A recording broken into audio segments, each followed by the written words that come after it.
वाचो विसर्जनम देववीतये त्वाग्रहणामि बृहद्ग्रावा असि वानस्पत्या सह इदं देवेभ्यो हविषमीष्व सुषमीषमीष्व हविष्कृत एहि ये अग्नि है। अग्नि का षष्ठी एक वचन।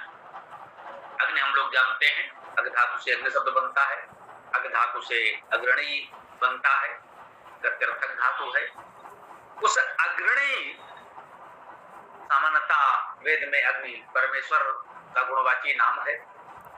परमेश्वर का अग्नि नाम वेद में बहुत आया है, सर्वाधिक आया है, ऐसा विद्वानों का मत है। तो अग्नि तनु असि,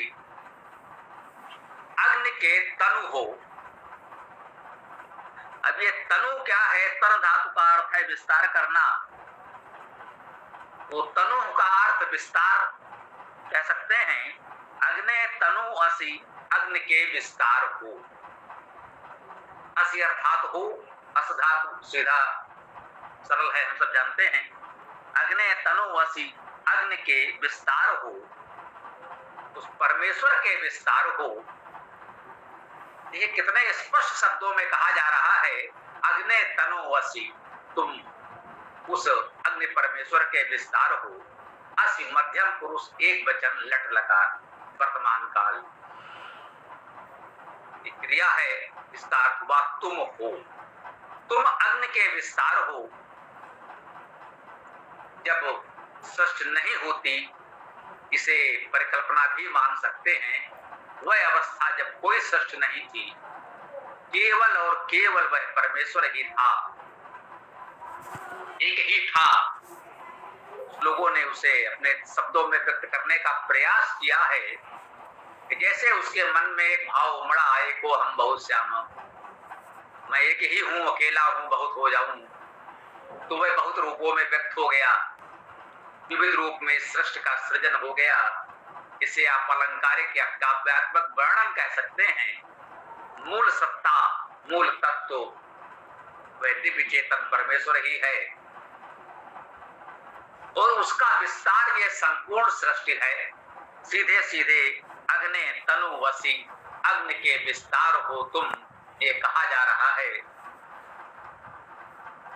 वाचो विसर्जनम, वाचो वाचा शब्द है, विसर्ग का वो होता है, हम सब जानते हैं। तो यहाँ वाचा भी लिखा जा सकता था, वाचो भी लिखा जा सकता है।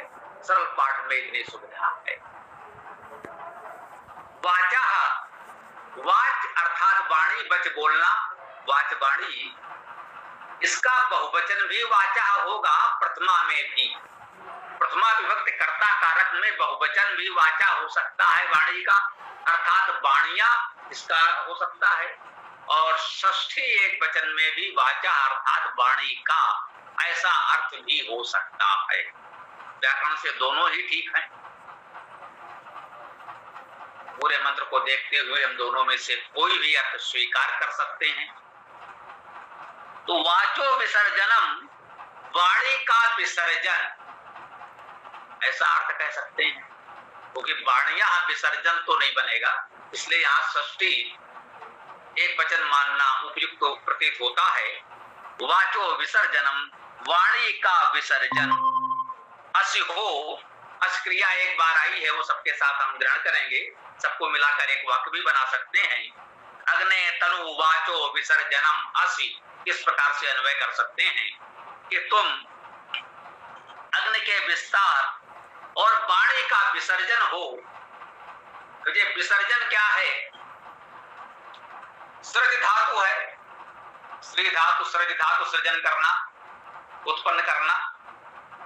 भी उपसर्ग है जिसका अर्थ है विशेष। यद्यप सृजन में भी लगाकर विसर्जन का अर्थ परित्याग करना भी हो जाता है लोक में। अब वेद में यहाँ पर विसर्जन का अर्थ परित्याग वाला माना जाए या ना माना जाए, इस पर विद्वानों के अपने मत हो सकते हैं। हम सभी को नमन करते हैं, किसी को भी हम असत्य या अशुद्ध नहीं कहें। मंत्र को देखते हुए आप स्वयं निश्चय कर लें। यहाँ विसर्जनम का अर्थ है विशेष सर्जन करना, विशेष सृष्टि करना है, या विसर्जन करना अर्थात परित्याग कर देना है। वाणी का विसर्जन हो, वाणी की विशेष सृष्टि हो, या वाणी का विसर्जन, जो वाणी है वो विसर्जन करना, कहीं और ले जाना, दूसरों तक पहुंचाना, उस अर्थ में विसर्जन उस प्रकार से भी कह सकते हैं। तो तुम अग्नि का विस्तार और वाणी का विसर्जन हो, देववीतये त्वाग्रहणामि। देववीतये, देववीत के लिए, चतुर्थी एक वचन। देव और बीतये में समास है। देव के बीत के लिए, देव हम सब जानते हैं, द्यू धातु बहुअर्थी है, मुखता प्रकाश करना विशेष अर्थ है। तो देव बीतये प्रकाश के, प्रकाशमान के, बीत के लिए, और ये बीत क्या है? व्यापकता के लिए। दिव दिव्यति तो गति प्रकाश स्तुति आनंद आदि अर्थ हैं ही। वे धातु वेति, जाना, गति करना, व्यापना, व्याप्त होना, इच्छा करना, प्रकाश करना आदि आदि, इसके भी अनेक अर्थ हैं। देववीतये, दिव्यता की व्याप्त के लिए, प्रकाश की व्यापकता के लिए, त्वा तुमको ग्रहणामि, ग्रहण करता हूं। बहुत सीधा सरल अर्थ है। इतने में दो वाक्य बने, एक क्रिया असि और दूसरी क्रिया ग्रहणा। ये दोनों वाक्य अलग अलग हमें बनाने होंगे, समझने होंगे। अग्नि के, अग्ने तनु वाचो विसर्जनम असि, अग्नि के विस्तार और वाणी के विसर्जन हो। देववीतये, देव की दिव्यता की, प्रकाश की व्यापकता के लिए तो आप तुमको ग्रहणामि, ग्रहण करता हूं। तुमको दिव्यता की, प्रकाश की व्यापकता के लिए ग्रहण करता हूं। बृहद ग्रावा असि, बृहद हम सब जानते हैं, बृहद बड़ा, बृहद धातु वृद्धि होना, बढ़ना के अर्थ में होता है। बृहद शब्द से हम सब परिचित ही हैं, धातु नहीं भी जानते हैं तो भी अर्थ वही होता है। फिर भी वेद में हम लोग प्रयास करते हैं कि धातु को देख लें, क्योंकि जो जाने हुए अर्थ में कभी कभी भ्रम भी हो जाता है। तो वेद में तो धातु अर्थ चलता है, जहाँ पर बृहद का वही अर्थ है। सब जानते हैं बृहद अर्थात बड़ा। ग्रावा असि, बृहद ग्रावा हो, वानस्पत्यः सा इदम। ग्रावा, अच्छा, इसके आधार पर हो सकेंगे इतना भी लोग बात कर सकते। ग्रावा का अर्थ अभिसिंचन करने वाले किया गया है, क्योंकि गृहगरत धातु का अर्थ भी सींचना, गीला करना, अभिसिंचन करना है। गृहगा रहते, इसमें समझना जानना अर्थ भी प्रमुखता से दिया हुआ है। तो बृहद ग्रावा का अर्थ हो गया बृहद अभिसिंचन करने वाले, और बृहद जानने समझने वाले, अर्थात प्रमुख विद्वान, बड़े विद्वान भी हो। बृहद ग्रावा असि, बृहद अभिसिंचन करने वाले, बृहद जानकारी वाले, अर्थात बड़े विद्वान हो। वानस्पत्या सा इदम, सा वह, इदम यह, वह यह। वानस्पत्या, वनस्पत से संबंधित, वन धातु का अर्थ सेवा करना, पति उसका अधिपति, पालक, रक्षक। वन धातु के अनेक अर्थ हैं, शब्द करना, सेवा करना, सहायता करना, ये प्रमुख अर्थ उसमें ग्रहण करते हैं।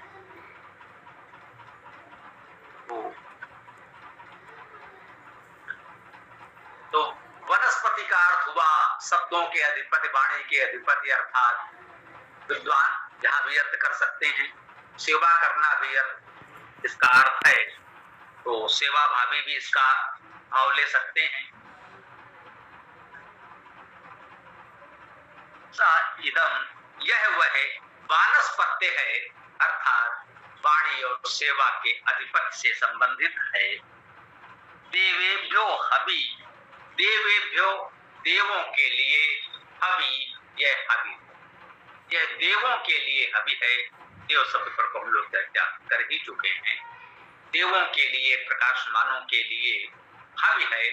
भू धातु का अर्थ दान करना, आदान प्रदान करना। हवि का अर्थ है जो कुछ दान किया जाए, जिसका आदान प्रदान किया जाए, वो हवि है। ये हवि देवों के लिए है। ये देश सामग्री जो कुछ भी हम दे सकते हैं, ये देवों के लिए है। समेस्व, ये क्रिया है। सम धातु, सम धातु का अर्थ हम सब जानते ही हैं, सामान्यता कल्याण,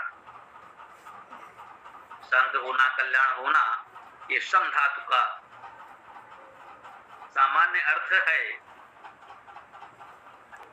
समेश का अर्थ है शांति करो, कल्याण करो।